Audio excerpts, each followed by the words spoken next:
지난 금요일 이재명 대표의 공직선거법 사건 1심 판결은 재판 과정에서 밝혀진 진실은 외면한 채 검찰이 왜곡 날조한 기소 내용에 의존한 전형적인 정치 판결이었다라고 생각을 합니다. 무엇보다 지난주 판결이 가장 우려스러운 점은 앞으로 선거 과정에서 이 표현의 자유가 심각하게 위축될 수 있다는 점입니다.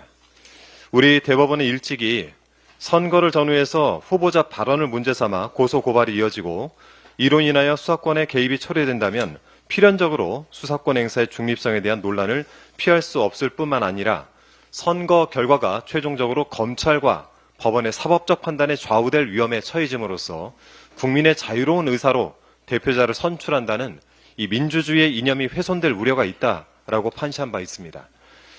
후보자의 발언을 손쉽게 처벌하는 것은 민주주의를 질식시키고 국민 주권을 실현하는 선거운동의 자유 또한 질곡에 빠뜨릴 수 있다는 우려가 반영된 판단이었습니다. 지난주 판결은 이러한 대법원의 입장과도 배치됩니다. 1심 재판부가 구체적인 사실을 오인하거나 법리를 오해한 세세한 부분은 어제 민주당 검도기 기자회견을 통해서 이미 말씀을 드렸고 앞으로도 계속해서 설명을 드릴 예정입니다. 오늘은 그중에서 이재명 대표의 백현동 관련 발언이 팩트였음을 알려드리고자 합니다. 먼저 2013년 3월 22일자 뉴스 영상을 함께 보시겠습니다. 지방으로 본사를 옮기는 공기업이 가장 밀집되어 있는 곳이 바로 성남 지역입니다. 성남시는 공기업이 이전하는 자리에 대기업 본사나 연구개발센터를 유치하겠다는 계획입니다. 하지만 중앙정부는 성남시의 이런 입장을 크게 고려하지 않는 분위기입니다. 내용 함께 보시죠. 내년 경남 진주로 이전을 마쳐야 하는 LH공사는 올 초 1차 매각 공고를 냈으나 희망자가 없었습니다.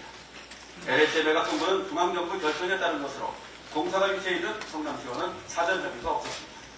이 과정에서 이른바 부동산 브로커들의 개입도 일부 감지됐습니다. 논의하시는 분들 보면은 조금 이제 나쁘게 얘기하면 좀 브로커 냄새 나는 그런 분도 좀 있고 이제 신분을 상대방이 안 밝히니까 저희는 이제 그쪽으로 볼 수밖에 없죠.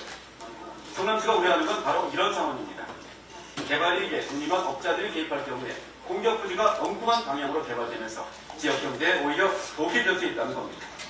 성남시는 대기업 본사나 연구개발센터가 들어와주는 걸 가장 바라고 있습니다. 좋은 일자리를 만들면 이를 통해서 공기업 이전에 따른 세수익 감소나 지역 경제 타격을 최소화할 수 있다는 판단입니다.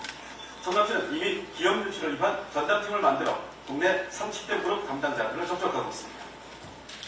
만약에 중앙정부에서 성남시 방침과 다르게 땅을 쉽게 팔기 위해서 지역경제에 손실을 주는 방향으로 용도 결정이 된다면 우리는 그 용도를 최소한만 반영하고 전체적으로는 성남시의 정책 방향을 관철할 생각입니다.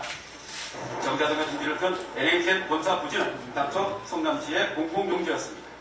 성남시는 좋은 조건을 제시하며 NHN 본사를 유치했고 지금은 정자동 상권에 큰 활력을 주고 있습니다. 바로 이렇게 공기업 부지를 활용한다는 게 성남시의 방침입니다. 성남시는 정자동에 있는 또 다른 공공용지 역시 기업에 매각한다는 방침을 세워놓고 있습니다.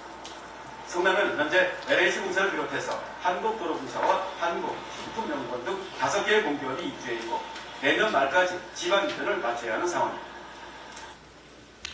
네, 방금 보신 내용은 저희가 검찰독재대책위원회 페이지에도 올려놓도록 하겠습니다.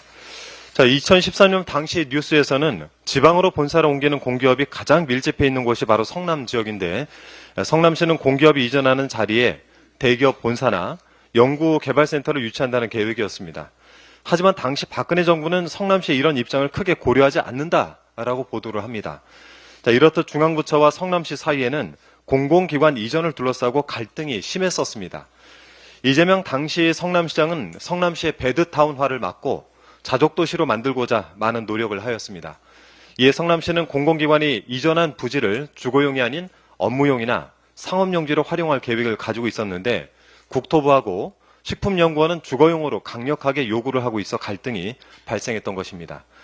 국책사업이라 협조를 전혀 안 할 수는 없어서 성남시에 조금이나마 도움이 되는 방향을 모색하다가 부득이하게 준주거지역으로 절충하게 된 것입니다.